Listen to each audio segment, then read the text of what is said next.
Hello, everyone. This is Scott. I realized that I made 2 errors in the sermon on Sunday. When I catch mistakes like this, I like to acknowledge and correct them as soon as possible. So here it goes. The first mistake was when I said that Jesus was only a short distance from Mary, Martha, and Lazarus when he got the news that Lazarus was sick. I think I might have even said that he was in Bethany. This is clearly not true. Mary, Martha, and Lazarus were in Bethany, which was only a short distance from Jerusalem. But Jesus was not even in the region of Judea at the time. The text makes it clear that Jesus was at least 2 and maybe even a 4 to 5 day journey from Bethany, where Mary, Martha, and Lazarus were. The second mistake was a misreading of my notes. I said that the Greek word translated as weeping in John 11:33 is embrymaomai, but the word is actually kliouson. Embrymaomai is actually the word which means to be moved with anger or snort with anger, but which the NIV translates as deeply moved.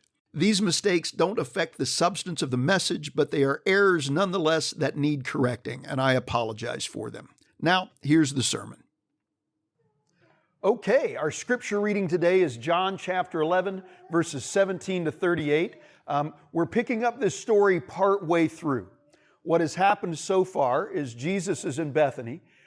His friend Lazarus, 2 miles away, is sick. And not just a little bit sick, very sick, and could potentially die. Lazarus' family send word to Jesus, "Come, your friend Lazarus is sick." Jesus does not come. He stays days and days and days until well after Lazarus is dead. And then we pick up the story from there. On his arrival, Jesus found that Lazarus had already been in the tomb for 4 days. Now, Bethany was less than 2 miles from Jerusalem. And many Jews had come to Martha and Mary to comfort them in the loss of their brother. When Martha heard that Jesus was coming, she went out to meet him, but Mary stayed at home. "Lord," said Martha to Jesus, "if you had been here, my brother would not have died. But I know that even now God will give you whatever you ask." And Jesus said to her, "Your brother will rise again." Martha answered, "I know he will rise again in the resurrection at the last day." Jesus said to her, "I am the resurrection and the life. The one who believes in me will live even though they die. And whoever lives by believing in me will never die. Do you believe this?" "Yes, Lord," she replied. "I believe that you are the Messiah, the Son of God, who has come into the world." After she had said this, she went back and called her sister Mary aside. "The teacher is here," she said, "and is asking for you." When Mary heard this, she got up quickly and went to him. Now, Jesus had not yet entered the village, but was still at the place where Martha had met him. When the Jews who had been with Mary in the house, comforting her, noticed how quickly she got up and went out, they followed her, supposing that she was going to the tomb to mourn there. When Mary reached the place where Jesus was and saw him, she fell at his feet and said, "Lord, if you had been here, my brother would not have died." When Jesus saw her weeping, and the Jews who had come along with her also weeping, he was deeply moved in spirit and troubled. "Where have you laid him?" he asked. "Come and see," they replied. Jesus wept. Then the Jews said, "See how he loved him." But some of them said, "Could not he who opened the eyes of the blind man have kept this man from dying?" Jesus, once more deeply moved, came to the tomb. It was a cave with a stone laid across the entrance. "Take away the stone," he said. May the Lord add his blessing to the reading and the hearing and living out of his word. Okay, so I've got, we are continuing the series today. We've been talking about the cost of love. And now we're really moving in to focusing on the pain of loss. And particularly here, the pain of loss through death. And the gift of lament will come in at the end of this message, as it's been weaving its way in and out of these messages through this whole series. So the pain of loss. There's pain. There's life in pain. And there's life in pain even if you're a believer, even if you're a follower of Jesus. This does not mean we escape pain, right? My biggest pain that I have ever experienced in my life has been with kidney stones. They hurt. They hurt really bad. And I'm not good with pain. I'm not good with pain. I've been a wimp when it comes to pain since I was real little. I haven't changed a whole lot in that regard. But my sister, I would never make this comparison on my own. I would never, ever, ever in a million years say this on my own. I am quoting my sister, who has had kidney stones and 2 kids, and she has told me she can't really say which hurts worse. So kidney stones hurt a lot. They hurt a lot. I'm a person of faith.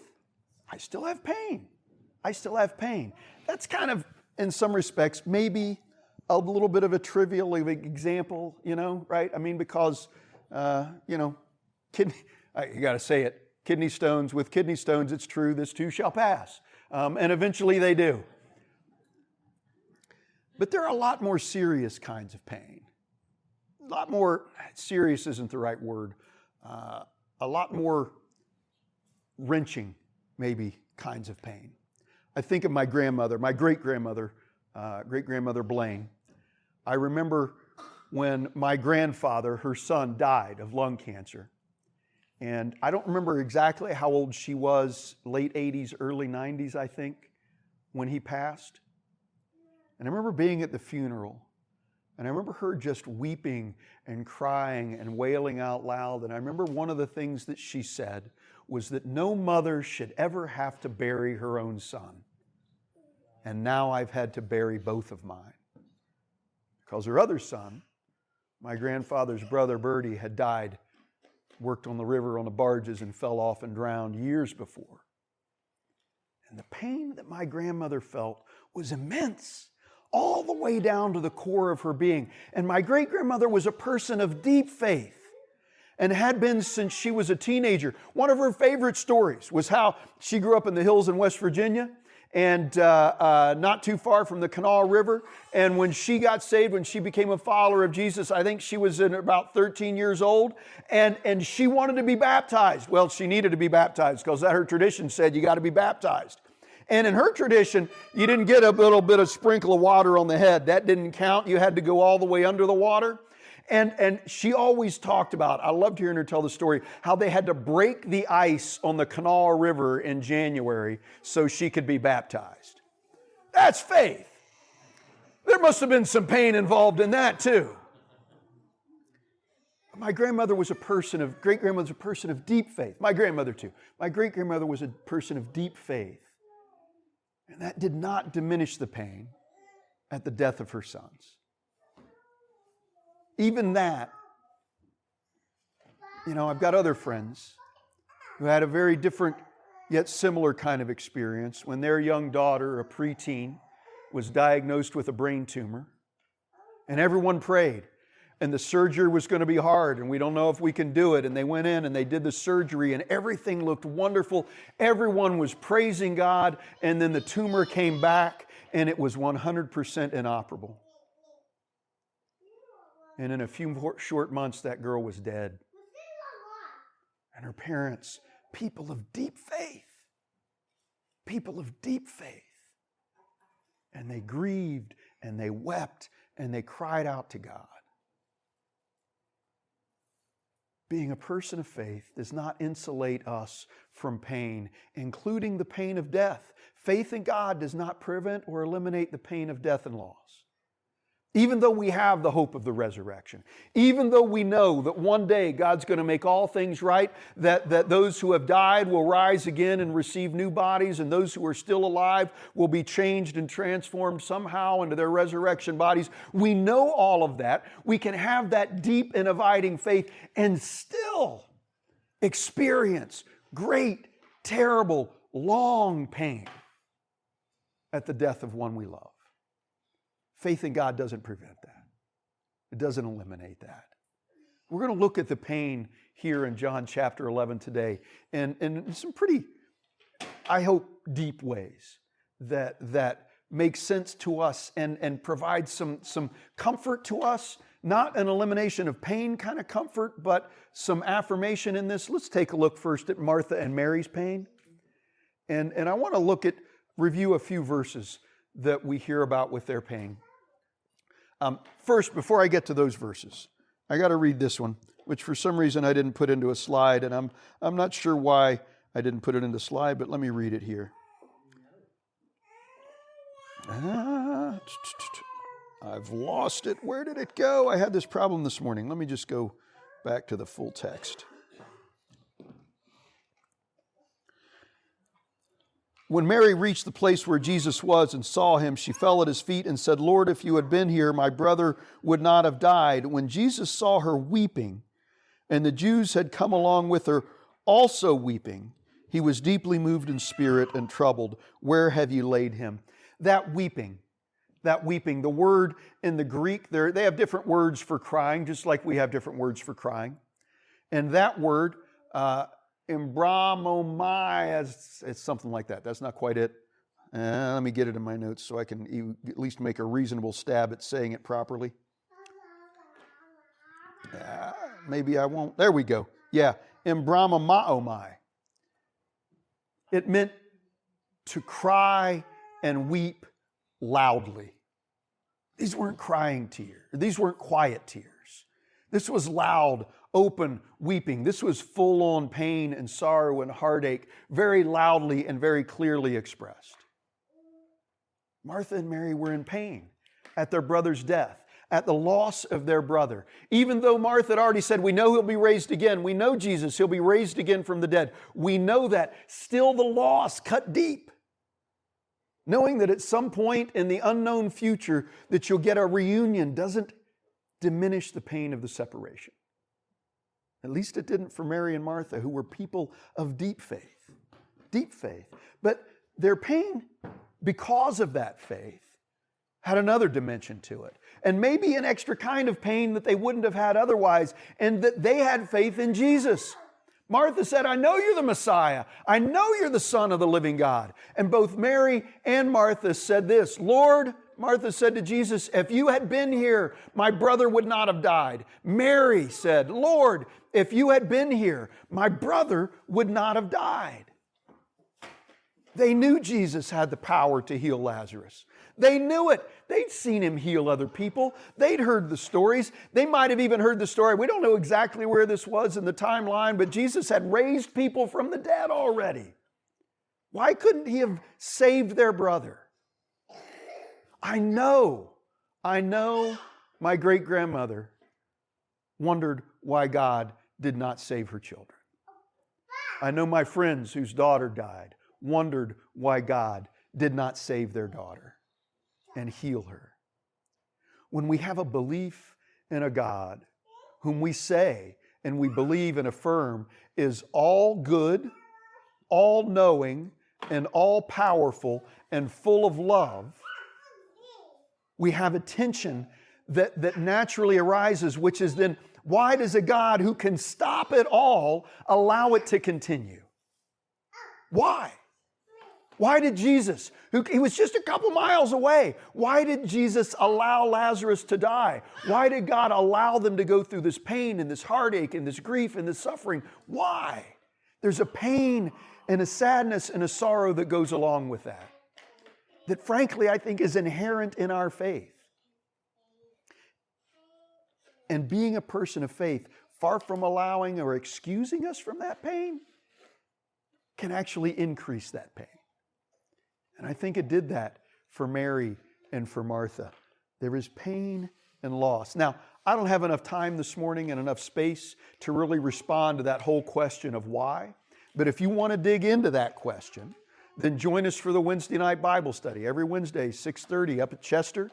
We're going to be digging into that question in a very, very big way. We're going to come back to it in a small way here, just to touch on it, but in a big way on Wednesday nights.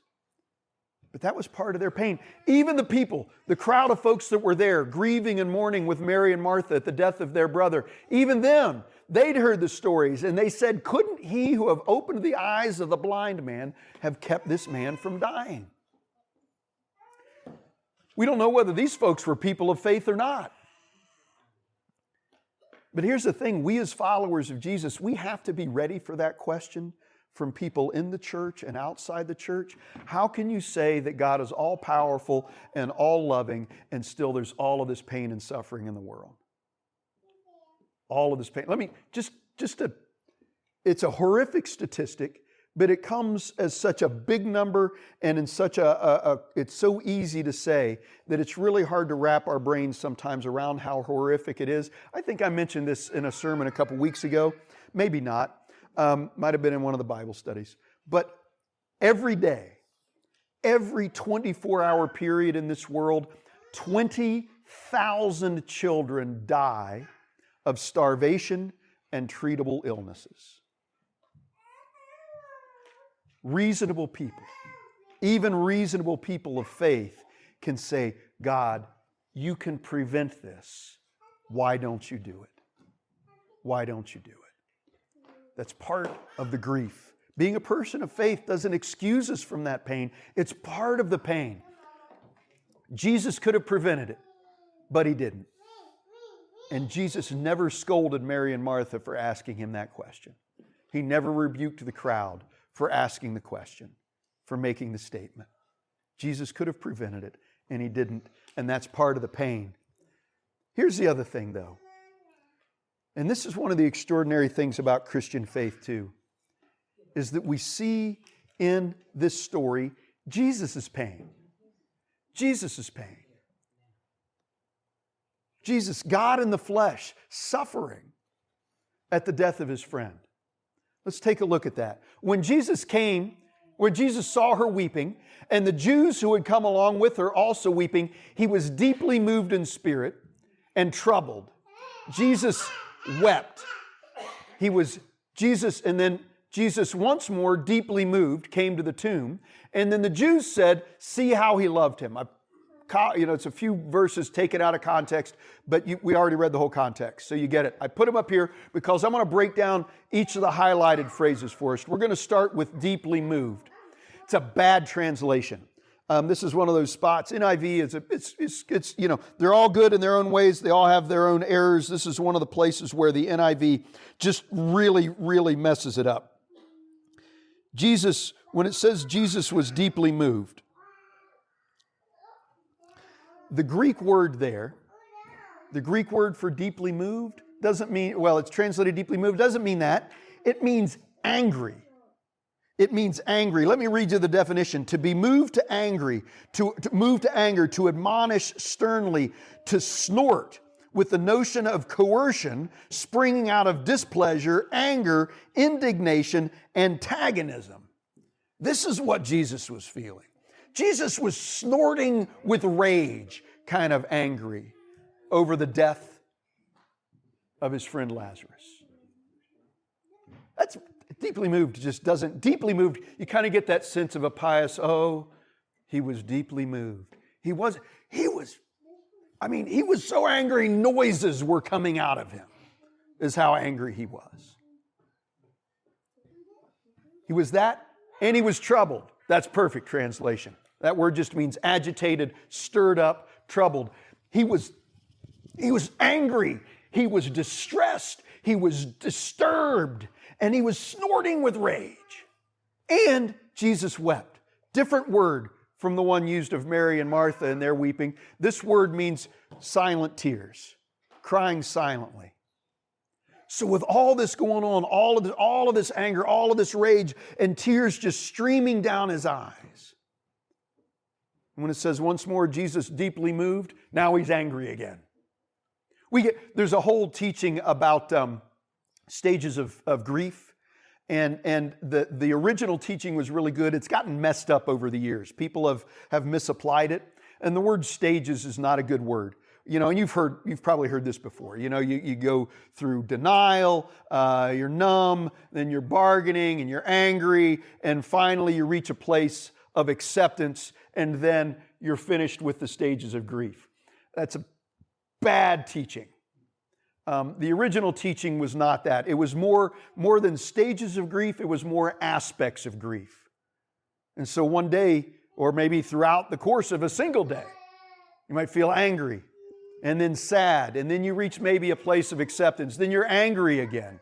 And then you're kind of bargaining with God about, how can we fix this? God, you can. Then maybe you're angry, and then you're sad and you're crying, and then you reach another day where it's like, it's all right, it's okay, I get it. God, I'm all right with everything. I understand. I accept. And then the next day you're angry again, or you're sad again. That's how the original teaching was. These various emotions we experience when we're grieving. But there's no timetable. And there's no schedule. There's no correct order to go through them. And then once you've done it, it's like you've graduated from grief and now everything's okay. But here we see in just this short space, Jesus experiencing all of these different kinds of emotions over the death of his friend. Jesus' pain is real too. And his pain was physical, emotional, and spiritual. It touched his whole body. Not just his body, his whole being in all of this. And he knew that he was going to raise Lazarus from the dead in a few minutes. I mean, get that? I mean, Mary's thinking about the resurrection at the last day, and we don't know when that's going to happen. Jesus doesn't even know when that's going to happen. At some indefinite point in the future, there will be a resurrection in the last day. Jesus knew that in a few minutes he was going to raise Lazarus from the dead, and he's still angry, and he's still sad, and he's still distressed and disturbed. He's still agitated, knowing that Lazarus is coming right back to life. So when we encounter someone who's grieving and hurting and they've lost a loved one, and maybe it's been days or weeks or months and years, and we're like, come on, man, they're in heaven. Everything's going to be okay. They're better off now with God than they were before. Just relax. Just have faith. Just be at peace. No. There is a very real sense in which that is cold comfort and not helpful to someone in the throes of grief, to be told that they're better off now and one day you'll get to see them again anyway, because none of that changes the fact that there's a separation, there's a loss, there's a breaking of relationship that we can't do anything about. And if Jesus can experience and feel all of this when he knows his friend's going to come back to life in a few minutes, how much more freedom do we have to experience the same thing when we know it's going to happen, but not until some indefinite point in the future that might be 10 minutes from now or 10,000 years from now? We just don't know. Jesus knew Lazarus was going to be coming back. He was going to do it. And he's still angry, and he's still sad, and he's still agitated. Before we get to the gift of lament, I've got to say that this is a remark. There is no other faith in the world that I know of that gives such human attributes to an omnipotent God. That for God to allow himself to be born as a human, to experience all of this anger, all of this rage, all of this sadness and grief and heartache and distress, for Jesus to humble himself that way. And he didn't shield himself from any of this.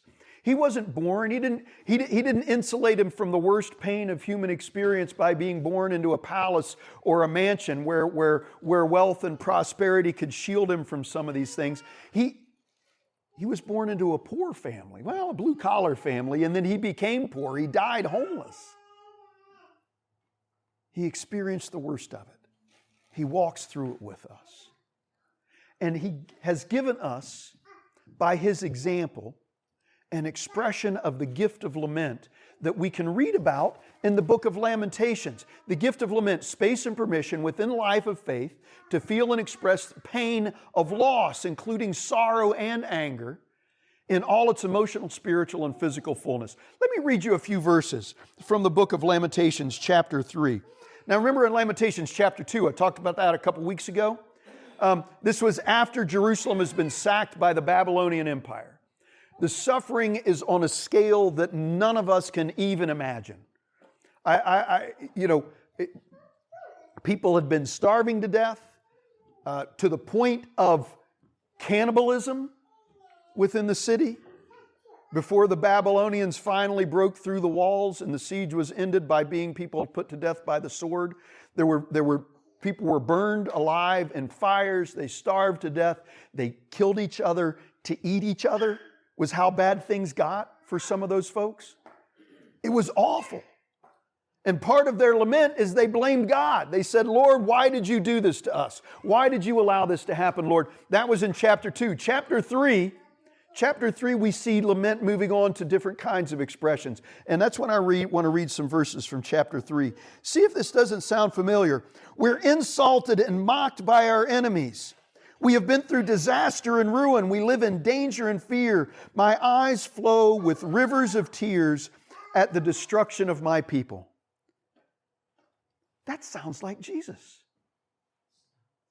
Jesus weeping at the death of his friend. And mocked by all our enemies. I got to wonder, maybe some of those people in that crowd who'd heard about Jesus were like, Mary and Martha, why are you putting your faith in this guy? He supposedly can heal blind people, but he can't save your brother? Maybe. We don't know the tone. That's one of the amazing things about the Bible. We don't know the tone. But this is Jesus crying rivers of tears at the destruction of his people. My tears will pour out in a ceaseless stream until the Lord looks down from heaven and sees us. My heart is grieved when I see what has happened to the women of the city. This is Jesus. And there's real women crying and grieving the death of their brother, and Jesus is heartbroken for them. And then this last piece. This one's the hardest to see in this story, but I think it's here too. Remember, chapter 2, it was like, God, why did you do this? Why did you do this, God?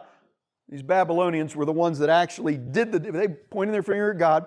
Then this is an amazing prayer. Lamentations chapter 3.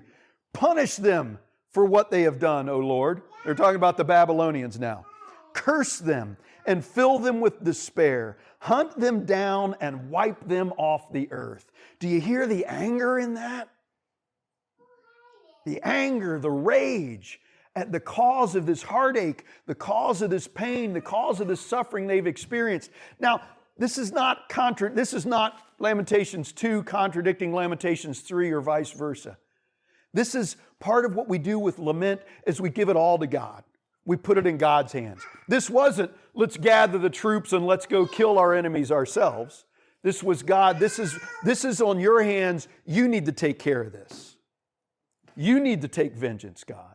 Vengeance is yours.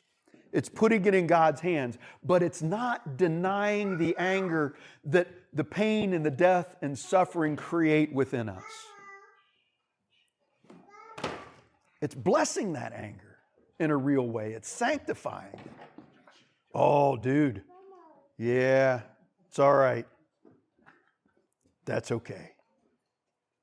You got some stuff back there. Jesus was angry. This lament expresses that anger. But we don't see Jesus praying against his enemies. What we see Jesus doing is acting against the enemy. And who's the enemy here?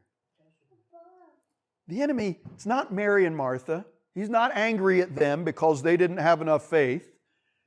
There's not even a hint of that. He's not angry at the crowd because they didn't have enough faith, or even if they were mocking him a little bit or mocking Mary and Martha for putting their trust in him. He's not angry at them. Doesn't say exactly, but I believe this is my interpretation. Feel free to disagree. It's always okay to disagree with me. But I believe Jesus is angry at death. At this reality of death that was not God's plan. God's plan for his people that he created in his image, these children that he fashioned out of the dust of the earth and breathed his own breath into them that made them, us, to be like him, was life in all of its fullness. And then Adam and Eve did what God said not to do, and they ate from the tree of knowledge of good and evil. And what was the promise that God made them? Don't eat from that. If you do, you will die. You will die. And what happened to them when they ate it? God spared their lives, but he exiled them. That's the primary metaphor for death in the Scripture, is exile. And that's what death does. It cuts us off from the people that we love who have died. And I think that's what Jesus is angry about. Paul himself said the last enemy to be defeated is death. And Jesus took that angry and he punched death in the teeth when he called Lazarus back out of the grave. Death, I have power over you, and you will not have dominion over my people forever. There will be a resurrection. One day there will be a resurrection. We have that hope. But now we have this reality that Jesus doesn't forbid us to be angry and hurt and weeping and wailing. Jesus doesn't tell us to buck up and have faith. Jesus doesn't tell us to get over it. Jesus doesn't tell us, don't feel bad, they're with me in heaven. Jesus says, I'm going to cry with you. I'm going to be angry with you. I'll be upset with you because this hurts him as much as it hurts us. Jesus' tears and sorrow and anger sanctify our own tears and sorrow and anger when we lose someone that we love. And it's okay to express that to God. It's okay to feel it. Jesus did. Jesus did. And here's the thing. Jesus didn't just do this abstractly. Jesus did this with his body. Jesus came down and he faced death and experienced death himself. And it hurt when his body was broken. It hurt when his blood was shed for us. It hurt when it was poured out. We're going to really reflect on that hurt and pain that Jesus experienced when his body was broken and his blood was shed at our Maundy, Thursday worship here, and then our Good Friday worship over at New Beginnings. But as we share in the body and the blood of Jesus today, we know this. We know this because Jesus came, because he lived, because he died for us as one of us, that our God does not sit aloof in the heavens and insulate himself from the pain of death and suffering and loss and exile even. On the cross, Jesus called. He experienced the exile himself. My God, why have you forsaken me? A cry of lament from the cross by Jesus. He didn't say, it's all going to be okay. I'll be back again in 3 days. It hurt.